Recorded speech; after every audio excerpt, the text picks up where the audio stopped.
Assalamualaikum warahmatullahi wabarakatuh. Perkenalkan, nama saya Oktavia Putri Azahra. Di sini saya dari kelas Ilmu Komunikasi Paralel 1. Di sini saya akan menjelaskan tentang pelajaran agama Islam. Materi ke-1, diagnosis jiwa melalui critical thinking. Mengenal diri sendiri, tugas pokok dan fungsi penciptaan manusia.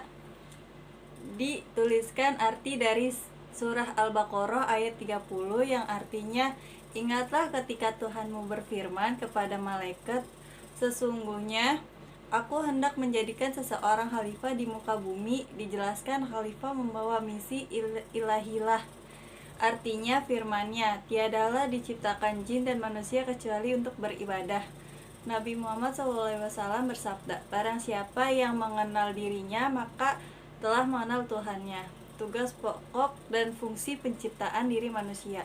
Allah yang Maha Kasih dan Maha Penyayang telah menciptakan manusia di bumi sebagai khalifah. Identifikasi sifat manusia bercermin diri dengan melihat akhlak kita dengan akhlak Nabi yang paling pokok bercermin tatkala beribadah umroh dan haji, karena ada jejak peninggalannya yang mengandung nilai sejarah, atau bercermin dengan Al-Quran dan hadis, karena itulah akhlak Rasulullah SAW. Jika bercermin, lakukan evaluasi dengan berpikir jernih dan kritis tentang akhlakmu. Inilah yang disebut critical thinking. Dengan demikian, critical thinking adalah proses berpikir yang aktif dan terampil dalam menyusun pemahaman tauhid, memahami sifat-sifat Allah yang telah disebutkan oleh nabinya, kemudian digunakannya untuk melakukan analisis diri, kemudian menyusun kembali apa yang akan diperbuat dan evaluasi diri. Jenis-jenis manusia yang dibagi menjadi dua, yaitu manusia jasmani dan manusia hakiki. Yaitu dijelaskan manusia jasmani, manusia dalam bentuk jasad yang akan terurai, dan sedangkan manusia hakiki, manusia dalam bentuk roh atau rohani yang akan kembali kepada Allah. Kenali penyakit hati, ada 7, yaitu pertama, tertolak amal hamba yang sudah mengumpat. Tertolak amal hamba yang mengharapkan dunia. Ketiga, tertolak amal hamba yang sombong. Keempat, tertolak amal hamba yang ujub. Dan yang kelima, tertolak amal hamba yang hasud. Dan keenam, tertolak amal yang tidak pernah ada rasa kasih sayang. Dan yang terakhir, tertolak penyakit hatimu dengan tauhid. Model akhlak yang harus ditiru bercermin diri ibadah umroh, haji, kajian Al-Quran dan hadis. Ajaran Mekah, karakter Nabi Ibrahim. Ajaran Madinah, karakter Nabi Muhammad. Materi yang kedua, arti komunikasi. Komunikasi adalah mentransfer pesan kepada pihak lain. Pesan yang disampaikan adalah sama dengan yang diterima. Oleh karena itu, kata komunikasi berasal dari komunis, artinya sama. Allah melalui contoh nabinya melatih manusia untuk berkomunikasi dengan Allah melalui sholat. Dalam ibadah haji pun berlangsung komunikasi melalui bahasa ruhuniyah, di mana ruh dibimbing oleh bahasa lisan. Lisan dengan keras mengucapkan kalimat tauhid melalui takbiyah, tahmid, takbir, dan tahlil. Komunikasi tauhid. Komunikasi talbiyah secara bahasa artinya aku menyambut panggilannya dengan mengucapkan labbaik Allah. Yang melaksanakan umroh dan haji sedang melangsungkan self communication atau berbicara dengan hati kepada Allah Maha Penciptanya.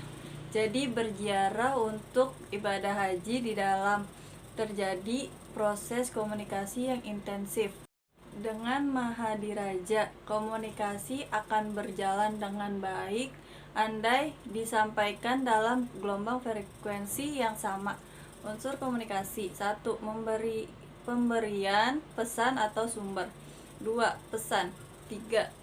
Media penyampaian pesan. 4 penerima pesan, dan 5 perubahan perilaku vertical thinking dan komunikasi vertical thinking pada sifat manusia. Lihat jiwamu secara hakiki dengan apa yang engkau raih, kebahagiaan, tangkap dan fahami pesannya.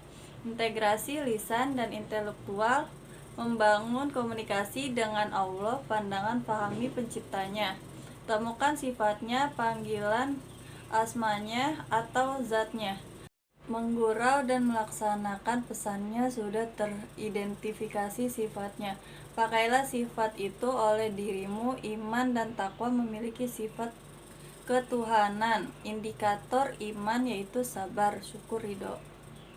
Ada materi yang ketiga, tesis Nabi Ibrahim. Arti tesis artinya mengungkapkan pernyataan yang didukung dengan argumen yang kuat. Istilah tesis digunakan untuk menunjukkan bahwa ungkapan perasaan Nabi Ibrahim sebagai sebuah kesimpulan setelah melalui proses berpikir yang sahih, kemudian mengujinya melalui fakta-fakta yang ada, dan akhirnya disimpulkan kebenaran yang hakiki dan tertentu saja dengan konsekuensi resiko ujian dari masyarakat sekitarnya.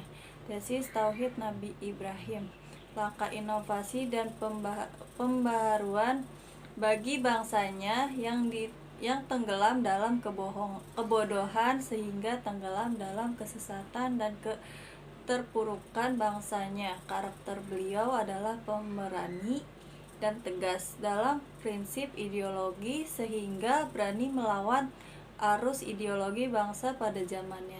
3 langkah mengimplementasikan ajaran Nabi Ibrahim. 1. Pandangan momennya, paham inti ajaran Nabi Ibrahim guna vertical thinking, bangun intelektual melalui bimbingan Quran. 2. Setelah dipahami, bangunlah keyakinan dari bukti-bukti yang telah diverifikasi dan muarakan pada keimanan. 3. Amalkan, praktekkan dari apa yang sudah dipahami, diimani sehingga ada rasa tauhid dalam jiwa. Implikasi tesis tauhid, pemahaman yang sejalan dengan tesis Nabi Ibrahim adalah tesis tauhid bagi umat Nabi Muhammad SAW, yakni bagaimana akal bisa berpikir melalui musyadah kepada alam raya, kemudian dapat menyimpulkan siapa penciptanya, dan harus melahirkan keyakinan dibuktikan dengan ucapan dan perbuatan dalam kehidupan. Materi keempat, model pembaruan Nabi Ibrahim. Arti bersalawat secara hakikat. Salawat kepada Nabi Ibrahim secara hakiki. Salawat kepada Nabi Ibrahim, berdoa agar memiliki sifat dan tauhid seperti Nabi Ibrahim dengan mengikuti ajarannya agar meraih ridho Allah Subhanahu wa taala. Nabi Ibrahim merupakan role model atau figuran pembaruan ideologi bangsanya yang berangkat dari keyakinannya dengan motivasi pergerakan karena dilandasi dengan keimanan. Dan proses dan pentahapan pembaruan Nabi Ibrahim. 1. Pembaruan diri sendiri. 2. Pembaruan keluarga. 3. Pembaruan masyarakat.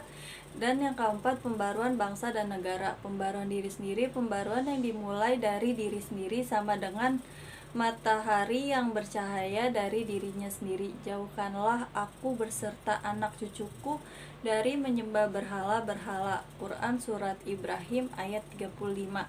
Ya Tuhanku, berikanlah hikmah dan masukkanlah aku ke dalam golongan orang-orang yang soleh.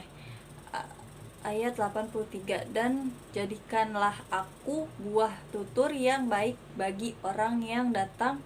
Kemudian Quran Surat 84. Demi ajaran tauhid agar diimplementasikan dengan benar. Objek pembaruan pola pikir mindset. Tauhid berpikir logis dan rasional. Nilai-nilai ketuhanan atau tauhid. 1. Internalisasi. 2. Karakter model. 3. Role model. 4. Peta jalan menuju pembangunan karakter nasional. Materi kelima, ajaran nasionalisme Nabi Ibrahim. Al-Quran adalah kitab yang harus dipahami untuk memberikan pembedaan penjelasan yang dari alam kegelapan karena terlalu mencintai dunia sampai tidak memperhatikan jalan yang diharamkan. Inilah esensi berhala yang menimbulkan kesyirikan di dalam Quran. Dijelaskan tentang jalan menuju Allah yang Maha Perkasa, Maha Terpuji, yang ada memiliki kekuasaan dan kepemilikan semua yang ada di langit dan di bumi, termaksud diri kita. Syukur ajaran yang telah diimplementasikan, pembangunan karakter diwujudkan dalam pendidikan nilai pendidikan budi pekerti, pendidikan moral, pendidikan watak yang bertuju membangunkan kemampuan bangsa untuk memberikan keputusan baik dan buruk, memelihara apa yang baik dan menunjukkan kebaikan itu dalam kehidupan sehari-hari dengan sepenuh hati. Strategi membawa ajaran Allah mengajarkan strateginya adalah bangun benteng pertahanan, yakni pertama sabar dan kedua tawakal. Jika menggunakan strategi ini, maka musuh akan dihancurkan oleh Allah dan kemenangan akan diperoleh. Selanjutnya, teritorial wilayah akan dikuasainya. Sekian penjelasan dari saya, kurang lebihnya mohon dimaafkan. Wassalamualaikum warahmatullahi wabarakatuh.